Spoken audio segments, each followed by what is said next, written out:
Former anti-vaxxers, what caused you to change your mind? I'll give you an historical one. In 1736 I lost one of my sons, a fine boy of 4 years old, by the smallpox, taken in the common way. I long regretted bitterly, and still regret that I had not given it to him by inoculation. This I mention for the sake of parents who omit that operation, on the supposition that they should never forgive themselves if a child died under it. My example showing that the regret may be the same either way and that, therefore, the safer should be chosen. Benjamin Franklin.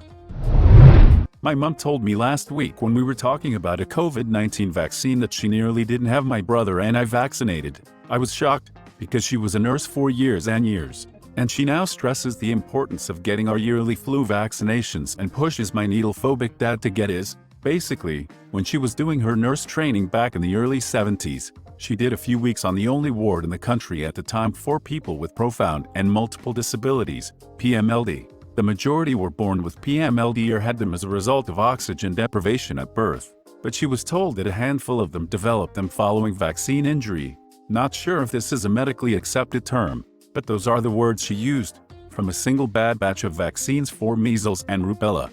I think, by the time my brother and I were born in 1988 and 1990, she was still affected by what she'd seen back in the 70s, and although she'd seen the progress in vaccinations and there were no more reports of these bad batches of vaccines, she didn't allow them to give us her first vaccine doses on time. It wasn't until my aunt, also a trained nurse, showed her the latest stats and research about vaccines that she reluctantly decided to have us vaccinated. I was 1 year old at the time and scheduled for the MMR jab. It was the Mr. Vaccine that she was told caused these vaccine injuries, and she was very reluctant to go ahead with it, but ultimately agreed that both my brother, 2.5 at the time, needed to catch up on all our vaccines. She didn't take us to get them. She sent my dad instead. Again, needle phobic, and he and I apparently cried the whole time. She told me that she'd glad she decided for us to get the vaccines as we've been mostly healthy since then, and if it hadn't been for our aunt we might not have ever been vaccinated. When I was in medical school, my pediatrics and patient rotation had several children with very sad, confirmed, genetic disorders, but their parents said the diseases were due to vaccination, not genetics. It was wild. I was just a medical student, but I was pretty sure that a vaccination after birth won't cause genetic changes back in time to conception. I was a teenager and used to believe that if I got sick, my immune system would handle it and make me stronger. Like most youth, I believed I was invulnerable. I figured thousands of years of ancestors had survived without vaccines, and so could I. It was years before I realized that before vaccines, people didn't just steal the viruses away. Most of them died or were crippled by illness their whole lives. My great-great-aunt got polio at the age of 16, about 1906, and was paralyzed from the waist down. She became wheelchair-bound, and wheelchairs back then looked like torture devices. She lived to 100 and died around 1990. I can't imagine 84 years of life in a wheelchair.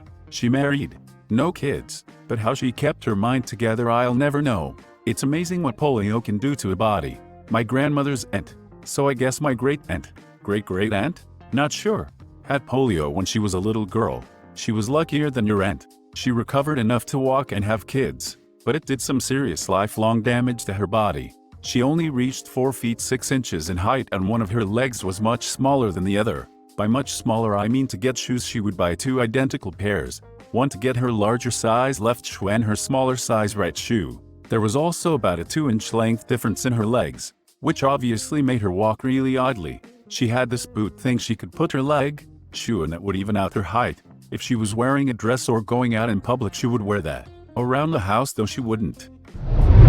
I don't really know why I didn't like the idea of vaccines, but I didn't until my girlfriend had gotten pregnant and then I stepped on a rusty nail. Like the only way to stop tetanus is the vaccine. My now wife was an anti-vaxxer. I generally go with what she says most of the time, because I cannot be bothered to argue. However, when we were discussing getting married and having kids I was surprised at how strongly I felt about. I was prepared to walk away from the love of my life rather than not vaccinate. I gave all of the reasons. I'm from a third world country and she is European. I have seen too much it from a lack of vaccination program to sit on the fence on this. She came around. When our first was born he was quite ill. I don't think we were in danger of losing him, but just a tiny bit of danger reiterated the point of protecting them and others from illnesses. My wife is now more on top of the vaccination dates for our kids than I am. A friend of hers had a baby recently and expressed some anti-vaccination sentiments. My wife calmly told her that not only would she be putting her own kids in danger, but that she would be weaponizing her child against others. Quite a turnaround. Interesting how a lot of the stories here are related to not knowing how deadly these diseases are. How many need to die for people to learn? It's pretty commonly accepted in public health circles that, unless there's a mass outbreak of a communicable disease that is potentially fatal, you'll get anti-vaxxers. I hope that the COVID-19 vaccine will stomp out the movement for a while, but seeing as how you have roughly 10-20% of people saying they won't wear masks, I'm not holding my breath on this one. This may seem anecdotal, but I've noticed an increase in anti-vaccines rhetoric on Instagram and Twitter since the pandemic. People are posting about how vaccines are just a way to control us, etc. A lot of influencers are flogging the whole "do your own research." That, "do your own research," is code for 5G causes COVID-19 and vaccinations are evil. Kind of boring, but I have a whack job grandmother who believes in all the pseudoscience health BS. Crystal healing, electromagnetic communications cause cancer, vaccines are bad, eat apricot pits to cure cancer, the whole 9 miles. When I was a kid, she tried to teach me all of this stuff like it was gospel, and I believed her, because I was a kid, and why would my grandmom be wrong about something? Unfortunately for her, the minute I turned like 7, I got a huge hyperfixation on biology and quickly learned that all the stuff she spouted was utter BS. I'm autistic, and I was like the stereotypical autistic kid where they just know a frick ton about one particular subject and devour any kind of learning material related to it they can get their hands on. I'm actually still like that, except now I can get a degree for it. It was not hard for me to realize that none of the things she believed made any sense, even as a kid. My ex-husband was a very controlling person and did not want our kids to get vaccines. I was always so scared knowing my kids had no protection. One day one of our kids scraped themselves on a fence and the school called me. I snapped and took them straight to an urgent care for a tetanus shot and just started secretly getting all my kids vaccines. We eventually divorced and now all my kids are fully caught up. I met my Mill, who is the ultimate anti-vaxxer, and realized how freaking crazy she sounds, and I didn't want to end up like that. Also, I have a baby daughter who I would like to live a long, healthy life. Not me, but my cousin. She was extremely anti-vax for most of her life, and she refused to vaccinate her kids when they were born. Her second baby caught whooping cough, passed it to her first kid, and they both almost died.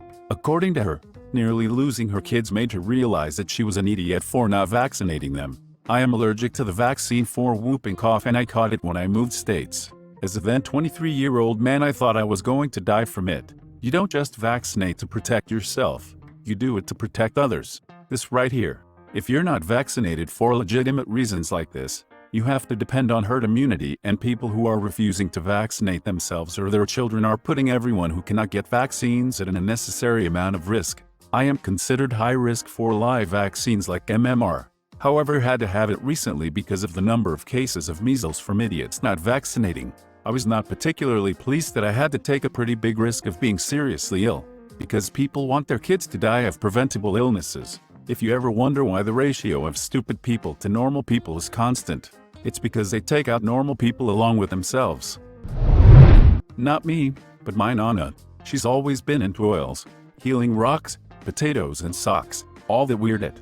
When I was sick, she would give me a bath and run her hand right above my skin, from head to toe, to draw out the sickness. When my youngest cousin was born, she practically moved into my aunt's house and went everywhere with them. When she took him to get his shots, my nana started fussing with the pediatrician and he just talked. All he did was explain it to her, and she finally understood how bad she sounded. She still firmly believes that my cat is gonna steal my firstborn's breath, but we're working on it. Your cat is gonna what?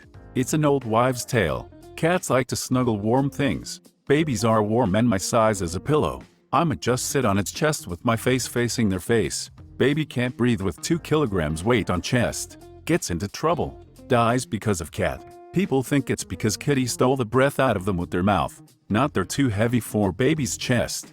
Anyone who owns a cat knows the cat always sleeps with their butt to your face anyway. LOL, not always. I used to have a cat who would sleep on my chest while I was sleeping on my back. When I woke up, we would be face to face and she was staring me down. It was terrifying at first, LMAO. Well, After years of deluding myself into the belief that vaccines were evil, I finally hit the wall. I learned more about vaccines and why they were really necessary.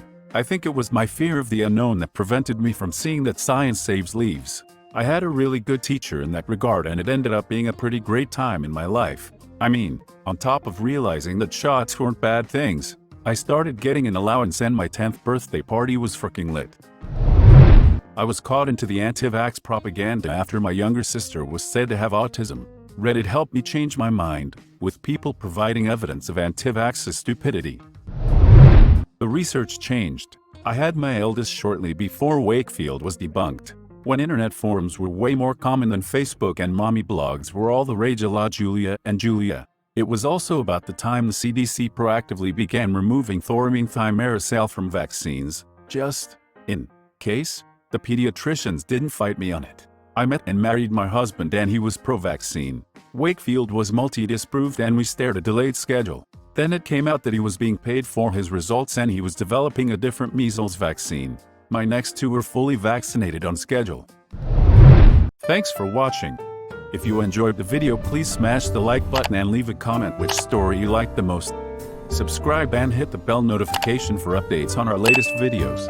And don't forget to check the links in the description box for more awesome content.